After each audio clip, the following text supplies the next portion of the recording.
This is Jeff Thompson of the Luxembourg Chronicle talking with Pierre Gramegna, the Minister of Finance for Luxembourg. Good afternoon. Good afternoon. With Ireland and Greece in particular receiving bailouts from the Eurozone and Greece's current negotiations, what has the Eurogroup learned and how can we make the currency stronger? What we have learned with the crisis, which was called the Euro crisis 4 years back, is that we had not envisaged all the consequences of possible bailouts of banks or of countries. So as a response, the European Union has braced itself by giving itself a banking union resolution. This banking union covers the resolutions of crisis, it gives us a single resolution fund, and it also gives us a common depository scheme. So as such, we are better protected against a bank crisis. On the other hand, we have to learn to deal with the issues of very high debts in different countries, and that's why we have the Stability and Growth Pact. So in a nutshell, I would say the European Union has learned its lessons and it has the right tools to deal with crisis situations. In the recent LuxLeaks controversy, one of the issues raised and where Luxembourg was criticised in some quarters was the ability of companies to establish their probable tax liabilities in advance with the tax authorities. But surely the tax environment and legislation need to be transparent to enable companies to plan ahead. What this affair has shown is that advanced tax rulings exist in most countries in the world and exist in 26 countries out of 28 in the European Union. So it gives companies predictability, foreseeability and certainty. So that's something that business needs. What needs to be looked after is what is the result of all these rulings that exist around the world. Their combination together with non-double taxation agreements of the type of the OECD can have as a result that companies pay very little or no taxes at all.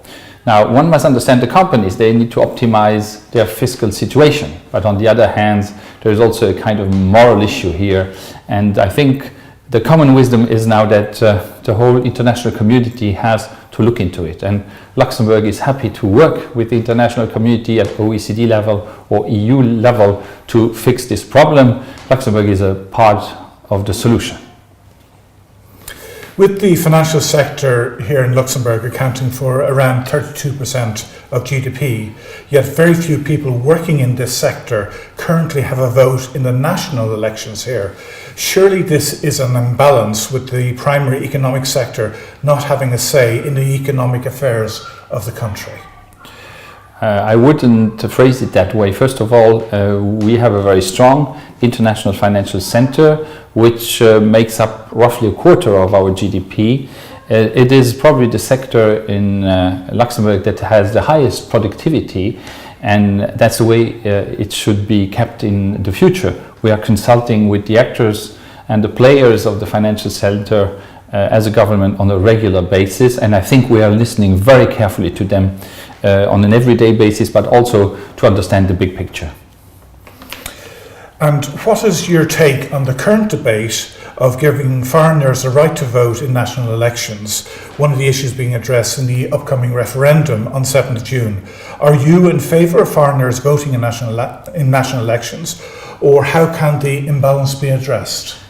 Well, in my former job as Director General of the Chamber of Commerce, I have already been advocating the right for foreigners to be able to participate to national legislative elections. I have not changed my mind.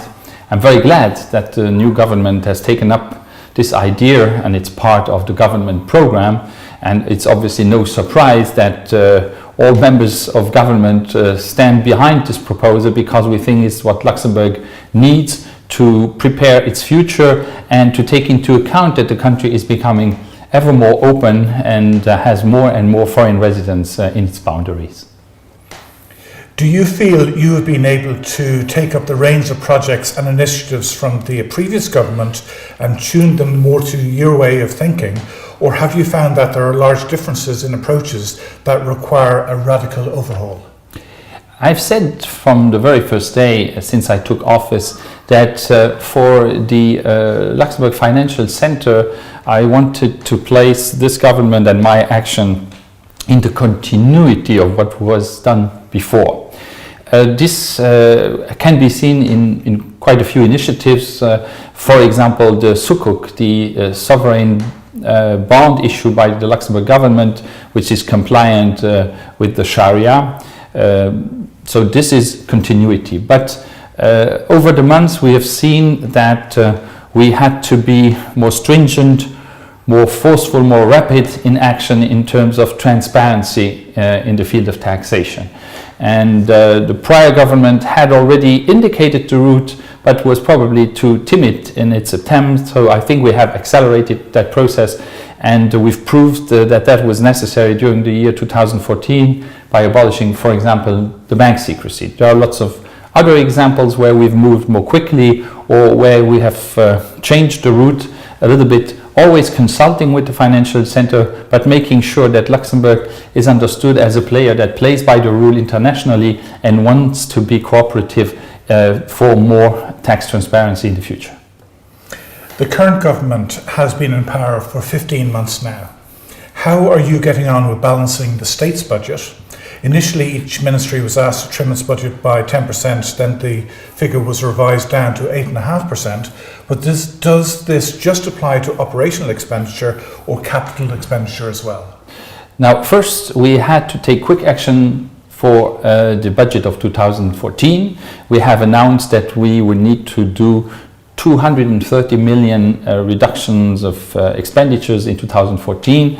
I'm pretty confident that we're going to reach that result and we're going to be able to measure that in a couple of weeks when we have the definite figures. For the years 2015 and onwards, we have done a thorough spending review because there we had time to work on it, which we didn't have for the 2014 budget. So there the spending review was more comprehensive. And on the other hand, we've also looked into the efficiency of spending, and we have set up a pluri-annual, a multi-annual budget reaching to the year 2018. The result was a Zukunftspack, a package for the future, amounting to roughly 1 billion stretched over the 4-year period. Half of that 1 billion is being front-loaded in the year 2015, and as a result, we will be able to fulfill the criteria of the European Union of the Stability and Growth Pact for all the years from 2015 to 2018. And last but not least, in the year 2018, we will be close to a balance also in what is called the central government or central administration, where currently we are not far from 1 billion deficit. We will run that deficit down to zero so that we will not need to borrow in the future. So that was the goal that we had set ourselves, and I think we have reached it.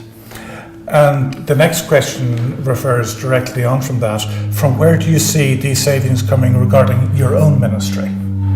Well, our own ministry is one of the ministries that has made proposals in the package for the future. One example is that we are buying some buildings instead of renting them. It has to do with buildings that used to be put at the disposal of some civil servants, which are going to be changed. And there's a lot of other measures that make sure that we spend the money of the taxpayer in an efficient manner. And when you present your approaches to the state budget within the Government Council or the Cabinet, do you have general consensus and support, or do you really have to fight your corner? Well, I was told when I took office that it would be nearly impossible to achieve the rebalancing of the budget as was forecast. We have done it. I have embarked on long discussions with all the ministers bilaterally and then also during the Council of Ministers, and I must say the discussions were always frank and interesting, But we never had a confrontation. I think that we managed to have a consensus, I wouldn't say in a light manner, but in a serious manner, and everybody is supporting that policy. So I think we are very coherent here, and we stick all together. The recent EU directive on VAT applied to e-commerce could be described as an anomaly, as this is the only area in which VAT is applied by the destination country and not the country where the sale is conducted. Beforehand, Luxembourg benefits from this with its low tax rates. How is the country adapting to the annual loss understood to be around 700 million euros, and from where is it recouping this deficit? Well, this deficit of roughly 700 million euro, coming from the fact that the EU legislation is changing from this year, was one of the major triggers of the spending review and of the rebalancing exercise that we have done. So imagine 700 million euro is a huge percentage of our revenues, and so that's why action was warranted. We had no choice. The only choice we would have had was to take action much earlier and not to spend that money earlier without thinking of the future. So we had to do it rapidly, although the former governments could have done it much earlier. Luxembourg currently benefits from revenue from excise duties and VAT from cross-border trade in motor fuel, tobacco and alcohol, as well as VAT and coffee. How long can Luxembourg defend this position? Well, first of all our excise rates and tax rates are totally compliant with EU rules. EU rules give you a floor that you have to apply, and we are obviously respecting that floor. If that floor changes, we're going to adapt, obviously, because we go by the rules. So a certain room of maneuver is there and will also be there in the future. On the other hand, we are aware that for excises, for example, on gas, on gasoline, well, this is also a handicap in terms of environment and also in terms of CO2 calculation, in terms of the Kyoto Protocol. So not all of it is total benefit for the country. So this is being reviewed, and we'll have to look at the whole subject in a comprehensive manner. Before the government took office, you were critical of the previous government's stance on competitiveness, including the issue of salary indexation. We still have such indexation, but where do you believe that the Grand Duchy can be more competitive than other EU member states in particularly when the EU is calling for more and more harmonisation? Well, there are many subjects here in one question. Let's talk first about automatic indexation. This subject has been raised rather at the beginning of our legislative mandate here, and we've been helped in this discussion by the fact that inflation is becoming lower and lower. When you have very low inflation, automatic indexation is less of a problem than when you have higher inflation, as we had in the last 8 years. That's point number one. Point number two, labor indexation is also less a problem when you have productivity gains that are rather high, which we are seeing. Productivity gains are rising again, thanks especially to the services sector. So the subject needs to be looked at in a broader manner. The topic of nation branding is one that has been talked about for a while now and is currently being examined in detail. What do you believe are Luxembourg's main selling points?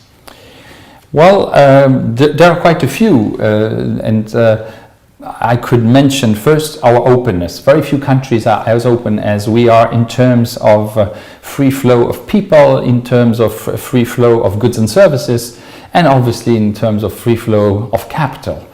We have built our wealth on this openness, and it's going to be that way also in the future.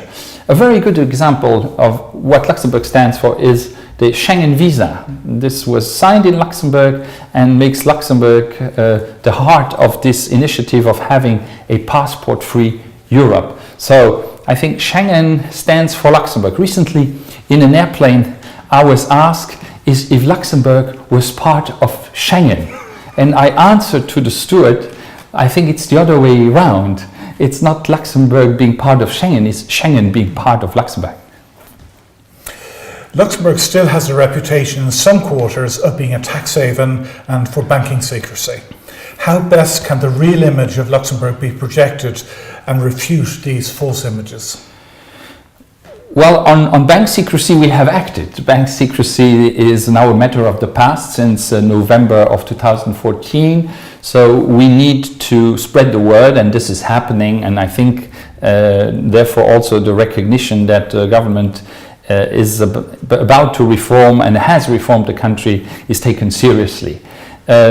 When you have a reputation that goes along with you for decades, it's not in a couple of days or months that that reputation will change. That's why the image campaign and the work that we are now starting on how we should present ourselves is so important. There are many other things that we can tell about Luxembourg, and if we abide, and we're doing it, by all EU laws and all OECD laws, we cannot be described as a tax haven. We are not an offshore country, not because we have no shores, but because we go by the rules. Are you fully convinced that the current transatlantic negotiations, the TTIP, would not result in a skewed trade relationship in favour of the US? In particular, will the US be willing to relax as many trade-limiting regulations as the EU is expected to? It has been very difficult to align certain regulations within the EU for pesticides, etc. And a number of barriers to trade are still maintained, for example, beef from the UK to certain countries.